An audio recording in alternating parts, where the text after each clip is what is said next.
Hulikam ang pang-hold up sa isang gasolinahan sa Kalumpit, Bulacan. Tutukan sa report. Nakatakip ang mukha at nakasuot ng jacket ang mga lalaking ito nang pumasok sa cashier's booth sa isang gasolinahan sa Kalumpit, Bulacan. Inalugkog at nilimas ng mga sospek ang kita ng gasolinahan. Tinangay pati cellphone ng mga gas attendant. Kahit anong iyak at pagmamakaawa ng mga ito, hindi natinag ang mga salarin.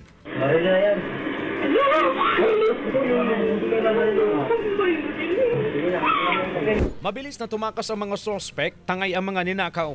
Huli sa hot pursuit operation ang mga salarin. Na-identify po namin kung saan pumunta. Dahil doon sa cellphone na nakuha, natangay doon sa biktima, natuntun po namin kung saan yung exact location, kung anong barangay.